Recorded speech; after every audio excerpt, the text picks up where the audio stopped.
You all are awesome.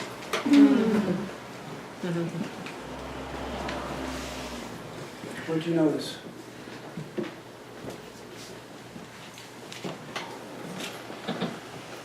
Was there any difference between the first meditation last night and this meditation? Yeah? Good. Good. Pardon me? What'd you say? Yes, there was a difference. Stu? I noticed, for example, the compressor starting, and I mentally was saying to myself, let it pass. So when I heard things, I would just, that's just one example. 2 or 3 times I found myself thinking, let it pass. So it was no longer a disturbance? It was the way that you spoke of earlier. Great. Great. Mark? Yeah, I felt at first I was focusing on like certain ailments, and then I would go from the ailment to another part of the body that didn't bother me. So after you stopped, talking, I found myself like relocating like all over different parts of my body. Especially the ones that felt better, the ones that felt good. Yeah. So. That's beautiful. That's great awareness. That dialogue about the ailments is a part of your waking time. And as you become more and more into this, you'll be able to let go of a lot of the stories. Yeah, because I had like this numbness from a surgery in my elbow, and I found myself concentrating on it, and then I was like, well, kneecaps are fine. Beautiful.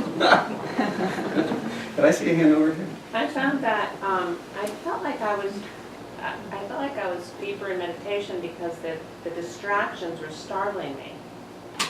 Instead of of being so aware of them, they were almost startling me because I felt like I was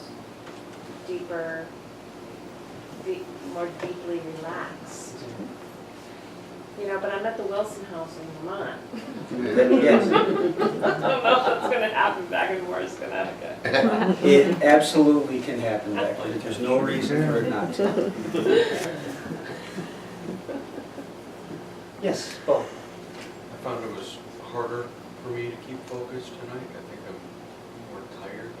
And so even though I've been doing more mindfulness activity than I have been recently in the past couple of days, that was definitely a factor. Yeah. And another factor is you're an accomplished meditator, and you're having to listen to me lead. And it wouldn't be surprising to me that could have been throw a person off the bit. I'm okay with that. I was kind of hoping that the bell wouldn't go off. I was just in a place. I don't know what I was thinking about. I was enjoying some colors again, which I don't get too often. And I don't know, it was very calming. Very calming. Good. Good. Now, when you become, we'll talk about it a bit tomorrow.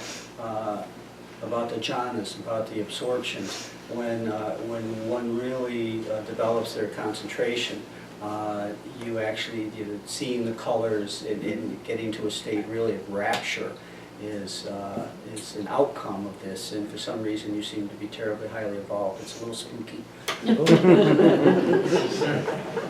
What's he want? What does he want? Yes. Thanks.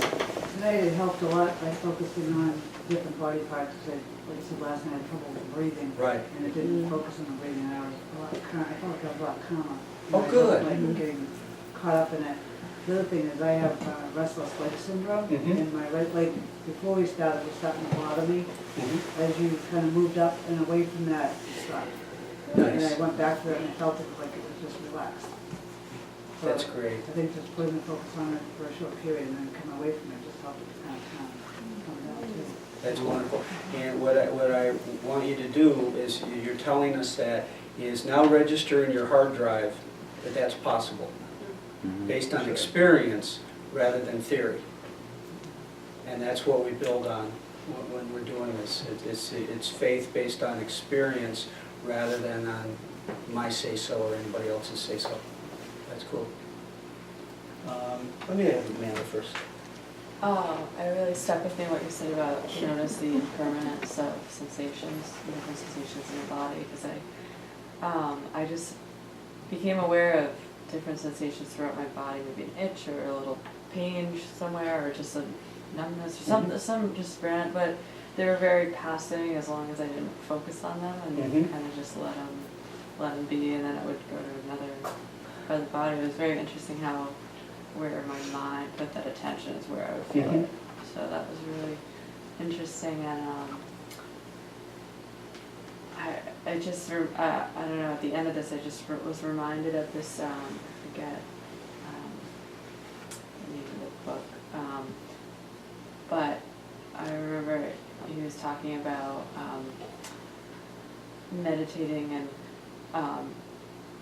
and being really aware of internal body parts, and like really looking, meditating and thinking and having love for like your liver or your stomach or your intestine, and being really aware of that. And I just like had this kind of like realization of how I haven't really been aware of how I've been treating my body with drinking or eating, or just not really taking that care, and realizing how hard your body is working even if you're not aware of it. So, Cool. Thank you. Steve? Yeah, I was able to be aware of all of that body stuff. It was really neat when the compressor stopped. It was just, everything went to another level. Then it's interesting, and I think it's probably in Jack Cornfield's book. He talks about not noticing the refrigerator being on until it turns off. And that's exactly it. And that's a lot of what we're working on, is being able to experience awarenesses that we generally don't pay attention to. And so that's cool too. You are a great group of meditators. I gotta say, you settle in, and the quietness and the lack of fidgeting and moving around is really pretty incredible. So that's fun for me.